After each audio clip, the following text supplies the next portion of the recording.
Next up, we can start him a little early. I feel like he'll probably have more than 10 minutes of things to say. We That's right, have, Chad. yeah, and you failed. We have Greg Miller. Wow. What I'm getting from this, Greg, is that you maybe think AstroBot is Game of the Year. Is that That is correct? correct. That is Okay. correct, Alanah. That is correct, Andy. That is correct, chat. It's a pleasure to be here. Thank you so much. Please present your case, Greg Miller, for why you think AstroBot is Is there Game an of the on-screen timer I need to worry about? Year. No, you're okay.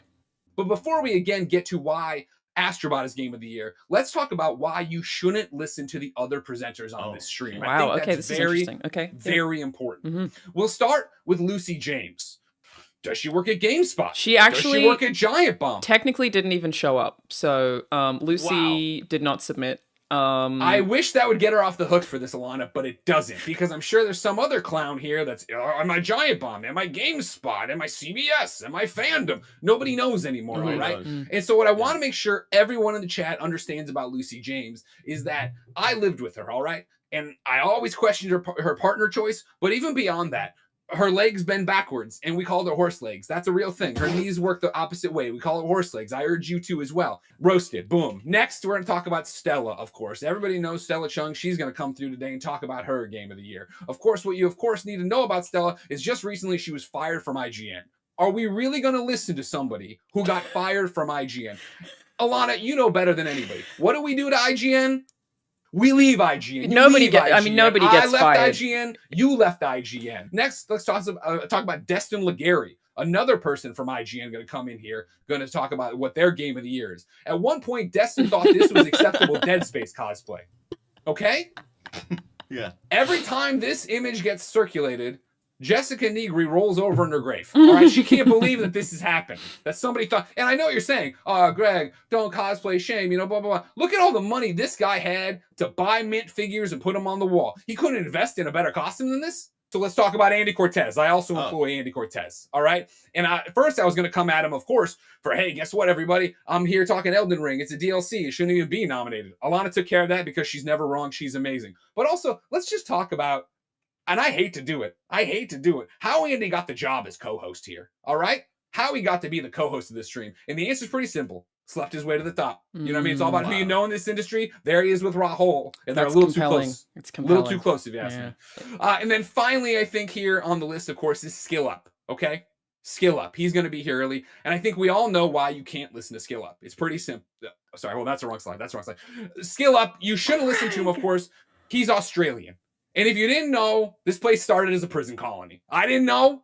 For a long time, I didn't know where New Zealand was. So, like, Australia, I had to do some research on. I know about Bluey, and I was like, oh, this seems like a great show. I love Bluey. And then I look into this. Holy shit. These people, they were all criminals. It was in their blood. This is how it started for them. You're going to listen to this guy about video games? Nuh-uh. And also the toilet. You have 1 minute. Way? Greg, you've got 1 minute. Everybody else, why you shouldn't listen to him? Who the fuck are they? He mostly insulted people. Yeah. But he... But like I said, sorry, real quick. That was a blank slide I left in. I apologize. We left time for Q&A and objections. We didn't. You're actually out of time, Greg. Yeah, you're out of time. Thank you so much for making your case. Well, that's a shame for everybody who didn't say anything. You know what I mean? You look at all these people with Destin, a bump on a log. I agree. Thank you so much, Greg. They all sat there and took... Okay. That was a lot of great points. A lot of great points, though. He made one great point, which is that the aggregate scored it the highest. A single great point, I would say. He talked about me. He did talk about you. Yeah. And same. That was nice. Were we being schmoozed? Was that what was happening there? Well, I mean, when he was mostly insulting. When he found out I was co-hosting, he did, vehemently tell me, like, your job is on the line, so you better agree with some stuff. Oh. Yeah. Well, okay. So how do we feel about how Greg did there? You're taking it? You take what he said? I thought he made a lot of great points. I saw the cosplay of Destin and, Lucy putting... Lucy a vagabond and putting pizzas in the fridge, very odd. So very odd. All those kind of do show off why AstroBot could be #1. All right. Okay. Well, next up, welcome, Janet. You're live. Like I said, you are the only double, but it feels deserved because all Greg Miller actually did was yell about people. So I feel like AstroBot really deserves its actual time to shine. Good points though he was making for the most part. Yeah. you know, they were okay. Yeah, I like the part that was about me. But cool, my game is AstroBot, and I'm here to talk about what makes it so good, which Yes. is honestly pretty much everything. This game does not have many weaknesses, except maybe its story, which is a little bland, but I do think the things that it aims to do well, it does immaculately. And I think the vast majority of people watching this would pretty much agree with that. It's an incredible game, and yet there's still this conversation about, is it game of the year worthy? And I think a lot of that boils down to how we perceive platformers. I think there is that assumption of, yeah, but it's a platformer. Like, isn't it's kind of, easy fun, low hanging fruit. I think because it's fallen out of favor for a lot of AAA games, it's kind of seen as like, oh yeah, that old thing that was fun. Yeah, it's still fun. And we kind of tend to write it off after that. But I really want to make this about why it's fun and why that's so special. Mhm. And for this presentation, I urge you all to ask yourselves, are other games better than AstroBot? Or do I just dismiss platformers as simpler and thus less worthy of acclaim? Compelling. So I want to get into the heart of what makes Astrobot great and the heart of what a lot of 3D platformers are chasing, which is joy. That's really what everything design wise in Astrobot comes back to this. And it's really smart and really thorough and really well done. So we have stuff like the nostalgia is awake, it's a joy. The sensory delight of the dual senses there. We have the saturated colors. We have the incredible animation work that's really playful and fun. We have the fun music and soundtracks. And we also have the inclusion of the NPCs, which I think a lot of people think of as like the nostalgic level of, oh yeah, you're rescuing the bots and they look like different PlayStation characters. But there's more to that than just those NPCs. There's also stuff like, who could forget the cow that you can give a hug to? If that's not good gaming, I don't know what is. And I think for a lot of people, it kind of starts and ends there, right? They're like, it's a fun game, it's cute, it's vibrant. And they're like, oh yeah, that's why it's great, because it's really colorful. But that's like every 3D platformer ever made is kind of in that vein, in that aesthetic. Like they're all chasing that. Varying degrees of success and quality, as you can see here, but they're all kind of getting at that. And yet I think most of us could agree that Astrobot remains sort of a step above. So again, we have to ask ourselves, why is that? It's not enough that, oh yeah, it's better, but why is it better? And so much of that boils down to how they just nail feel, but also Team Asobi clearly knows what makes a good 3D platformer and how do people play 3D platformers. Like whether you're a platformer stan like myself, or you hit up Mario now and again and kind of call it there. The way people move in platformers is very tool set based. You're going to immediately jump, you're going to run around, you're going to hit something. And Team Asobi really designed all of their levels to, as if to say, we know that players want to mess around with our move set and our tool set. How can we give them support in messing around, in having fun? So, something like the little grapple hook where you're swinging at the top of this slide, that has impeccable sound design, a good nasty squelch to it, but it also has like these mushroom guys dancing. It's like, okay, we're going to really get all the juice out of this. The bottom left corner, we have that sponge mechanic. What's fun about it? That you're big and that's fun to squeeze the water out, right? So they're like, cool, we're going to give you a bunch of crunchy assets to run through. We know that's fun. We learned that when Mario became giant, right? Like they're kind of going back to that and building on it. And you get fun to squeeze the water out. So they're like, boom, we're going to give you platforms that are then based on it. We're going to make progression tied to the fun that the player is naturally having. And you see that with a lot of their emphasis on throwing a bunch of stuff on screen that you can like spin around and mess around in. You don't need that to exactly. You don't need it to guide the player. Like you crash through the thing, you go forward. But they're like, yeah, but like, how can we make it more exciting and lean more into what the strength of this game is? And on that note, like the next thing kind of ties to both of those, like both the competence in the design for the movement of the character, but also the fun aspect. Part of fun is kind of, getting your ass whooped a little bit. And if you like 3D platformers, there's a chance that you like difficulty in 3D platformers, especially if you've been playing them for a long time.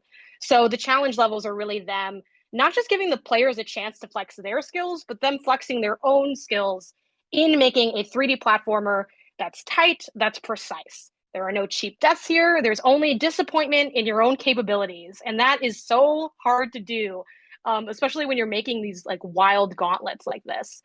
One of the other things I want to point out is innovation in combination with it being in conversation with the history of the genre.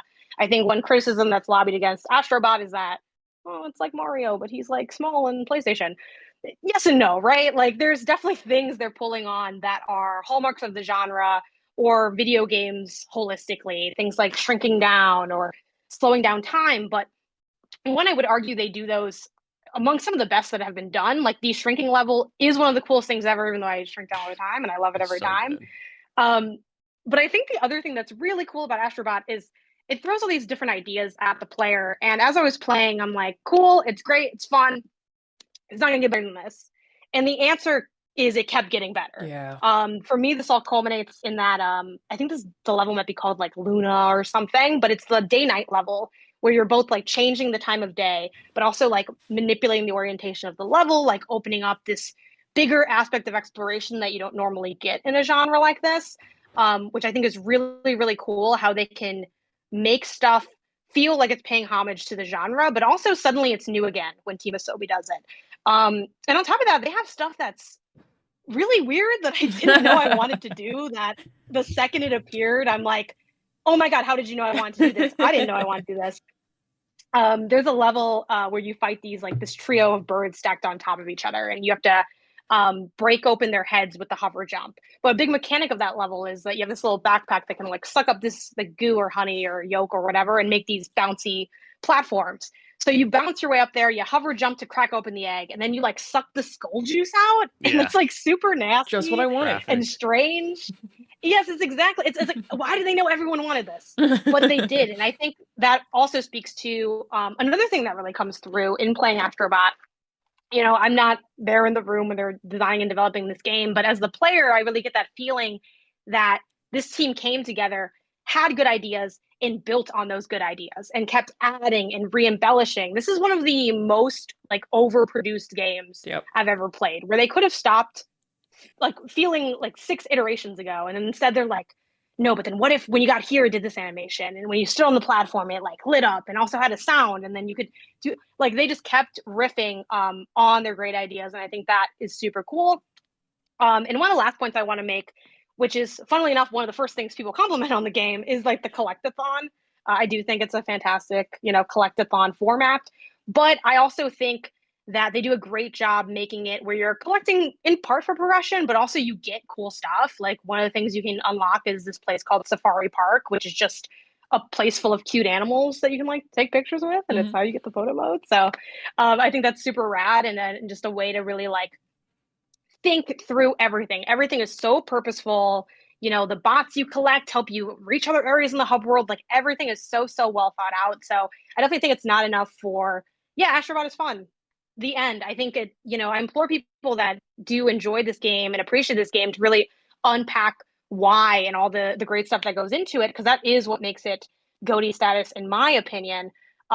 Which brings me to my final points with my final 2 minutes of time. Some fun facts. AstroBot comes first alphabetically on this list of games we will have. So Great I think point. that's already She's kind right. of a win there. You're right, yeah. I can't It confirm is, if that's true, but I believe it. We actually love things that start with A here, so. Well, and it has B also. So it's got A, it's got B, it's got everything you need. Crazy. It's really running the gamut here. Secretly or not so secretly, a lot of you agree with it being Game of the Year because it won at the Game Awards. Greg already mentioned the Metacritic is up there, tied with Metaphor Fantagio. And then just to really end it here, we got why the other games are just not as good or not GOTY is the easiest thing. The press elimination. Balatro, we got, it's low-key valid. Batman Arkham Shadow, I don't want to wear the headset. Black Myth Wukong, not skilled enough to play Elden Ring. Dragon Age is a Veil card. Oh, the other RPG that came out this year. Elden Ring Shadow of the Erdtree. DLC for GOTY? Nah, diabolical work. I don't know about that. Rebirth, I get it. You were happy in 97 and now we have to suffer through a slow pot. Helldivers 2, is this GOTY or did Gary just play a lot of it? Indiana Jones and the Great Circle, much closer to Thief than Dishonored in my opinion. Like a Dragon Infinite Wealth, I get it. The men are hot. Mechabellum, talk to me when it comes to console. Satisfactory, that's just Animal Crossing for tech bros. Metaphor Refantagio. Cam, I will give this to you if you can tell me what Refantagio means. Tekken 8 is just GOTY for the Evo sweats. UFO 50, you get 50 games in your game, but guess what? None of them are better than AstroBot. Prince of Persia: The Lost Crown, some of the bosses are too hard, and I know you know that, Tim, and I did not unfortunately get to add the last couple ones that straggled in here, but that concludes my presentation. Janet, you did a great job. These are a lot of great points, A Janet. lot Thank you. of great points. You did it, you know, and I'm glad we had you because Greg Miller really dropped the ball on AstroBot. And I don't know if it's because I personally think AstroBot is the game of the year, but I just can't, I feel like any point that I would have had to refute Janet, she addressed in the presentation. I think it's also important, Janet, that you made a great point about how we just dismiss platformers because they seem like whatever. And I feel like we do the same thing as adults with animation, and it's like, y'all, animation, it's not just for kids. This is not, you don't have to be an 8-year-old to enjoy this game. This game is so lovely in so many ways, and you cannot help but smile while playing it. Killed it, Janet. Thank you so much. Thank you so much. Also, almost perfectly Thank you for having timed. me. Thank you, thank you, thank you. Happy gaming. I try. Enjoy your gaming. Right. Bye. Y'all, bye. Man, She's Greg right. really sucks, huh? And sucks. Greg really... Man, he really shit the bed. I feel like I nailed that so perfectly, and that he did tell me he was going to roast people. I didn't know he would do it for 10 minutes, and so when I put Janet at the end, and it's the only double, I'm really glad that worked out, that she really pulled up Greg's terrible slack. And she cared about the actual job, yeah. She did. Absolutely incredible.